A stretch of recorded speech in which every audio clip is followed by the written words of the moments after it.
Hey, welcome to the lab 2 demo of CSE 564. So in this, basically we are talking about data and dimension reduction. Uh, Let me start off by talking about the data set. I've chosen to continue with the same data set that I used for lab 1, that is the census income data set used to predict the income if it's like greater than or lesser than 50K for any individual based on multiple attributes.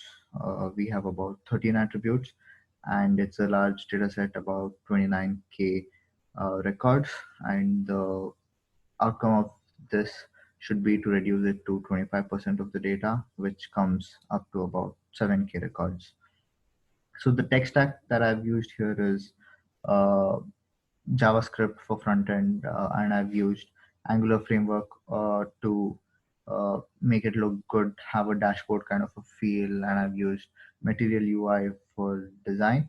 And the advantage that I get over here is I can have reusable components uh, that I can use for visualizing multiple things. Like for example, we have multiple types of data here that I want to kind of visualize with the same type of graph. So I can have one component and I can just reuse that.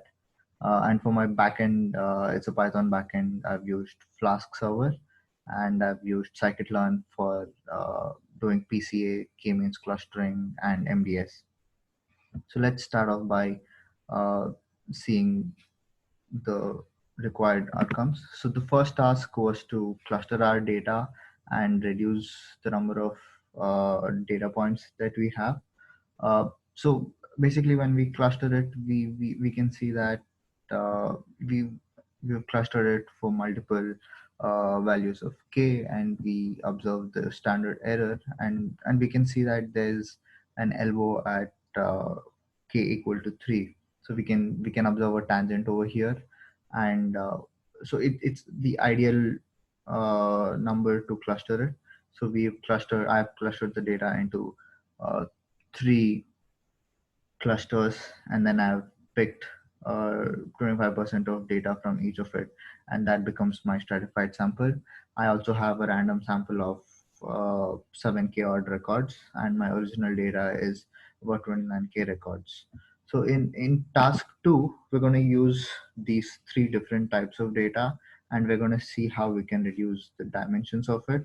Uh, the first one is to have a scree plot and see uh, how much data can we actually reduce it to, what is the ideal number of dimensions that we can have to represent our data.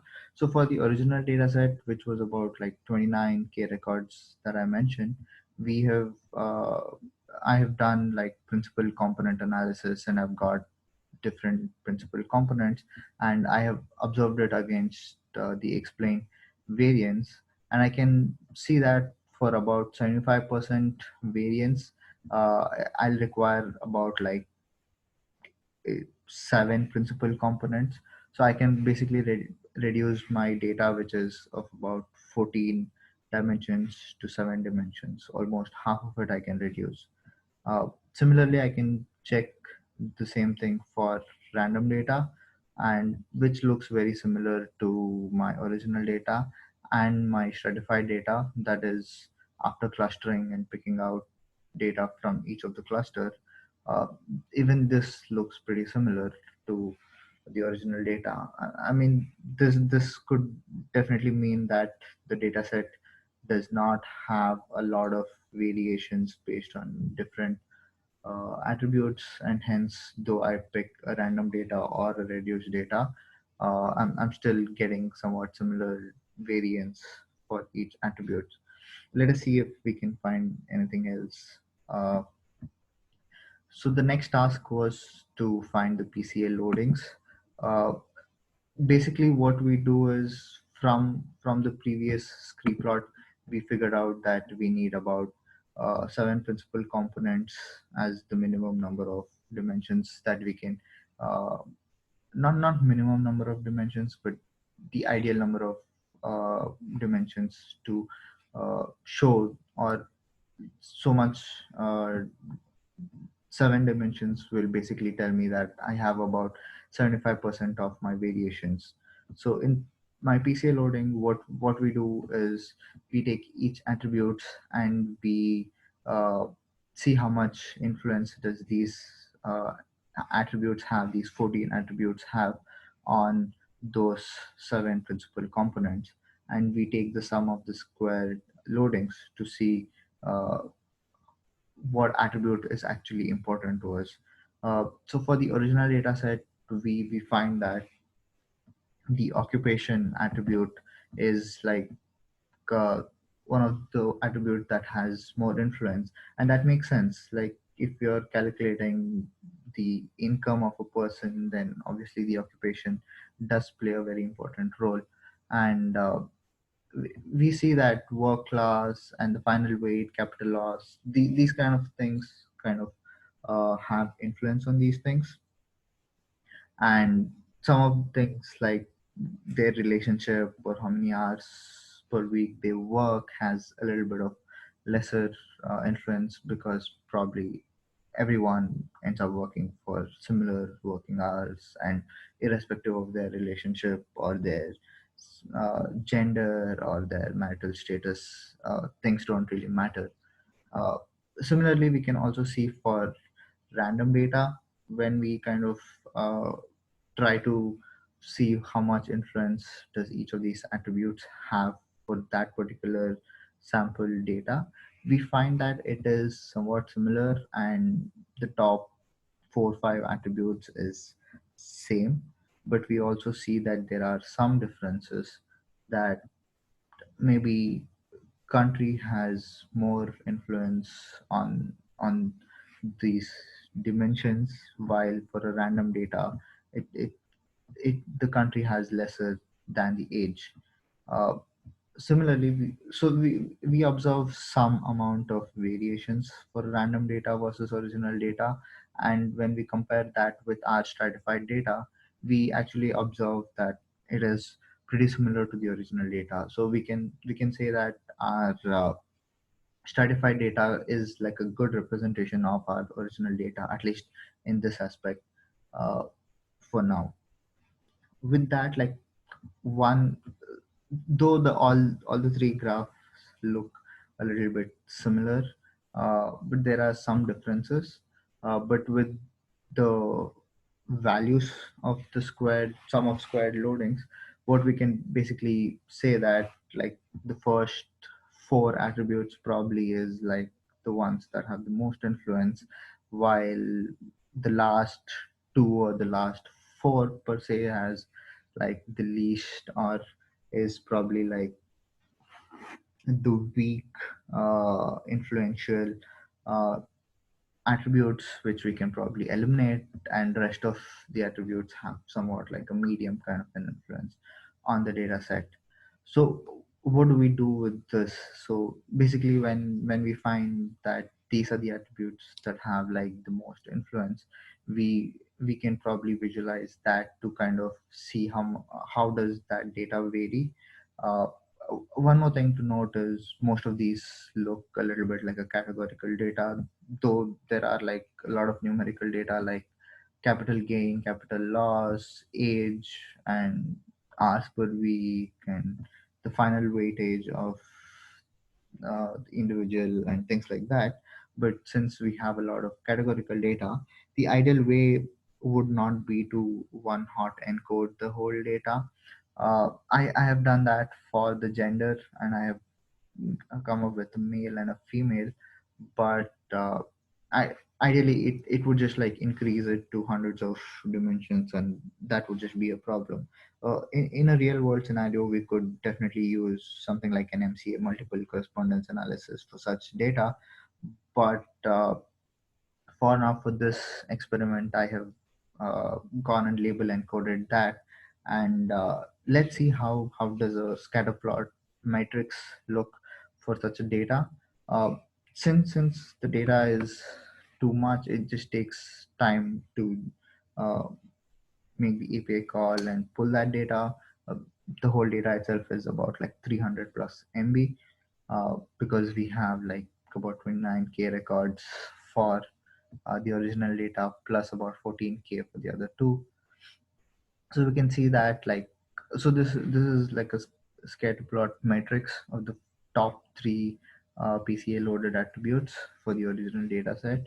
So this is a graph of occupation versus occupation, which right now does not mean anything. This will be occupation versus the work class, and this will be occupation versus the final weightage. And similarly, we can have uh, work class versus occupation, which will just be like uh, rotation of the other matrix, and work class versus final weight, and final weight versus the other two. We can kind of uh, obtain a scatter plot of the data points and see how we can represent the data. And this is for the original data set, and we can do the same for random data set. And uh, we can, like, you can definitely observe some amount of differences between the original, the random, and somewhat we can say that there are similarities, because some points may be like some outliers which will definitely be missed out in the random data set, which might be important but from the original data set, but our stratified data kind of uh, obtains that. And there are some glitches over here because my system is not able to handle such big amount of data. Similarly, like, moving on to the next task was to uh,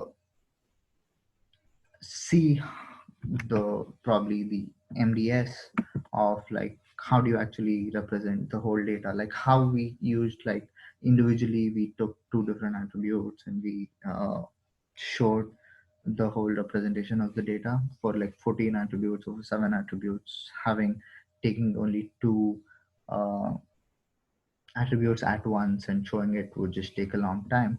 So we would like probably use something like multidimensional scaling that will definitely convert the whole data set into two dimensions, and we can visualize that to see how it is.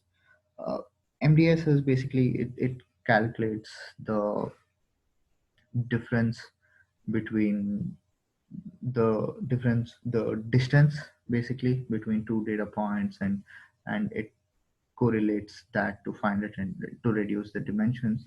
It's a very expensive operation to be done, so I've not used the entire 29K data set. I've reduced that and I've just uh, showed a part of it for the original data. And for the random sample as well, I've shown that we can see there's like some difference between that, and similarly for the stratified data set as well. We do observe some amount of pattern in this, but let me get to that. So also, when we do principal component analysis, we get different principal components and we can plot each principal component against the other. That gives us, basically, we have reduced the dimensions and we are trying to visualize the data using principal components instead of the attributes directly. So we can also represent the whole data with that. This is the PC1 versus PC2 of the original data set. Uh, and similarly, we can see that for the reduced data set, this is like the random reduced data set versus this is the stratified reduced data set. It does look pretty similar, except that there are like uh, some, probably you can call this some outliers, which are like not so much in the random data set, but our stratified data probably picks up a lot of these things. And one thing that we observe over here is that we can looking at the data set itself, we can see that you can form two different clusters out of it, and the cluster looks good compared to the random data set. The cluster looks good on a stratified data set. So one other use case would be that reducing the dimensions, or like uh, doing a principal component analysis, we can apply this after doing a principal component analysis. We can apply that for our clustering and then probably big data. That would also be very much helpful. So that's about it. Thank you.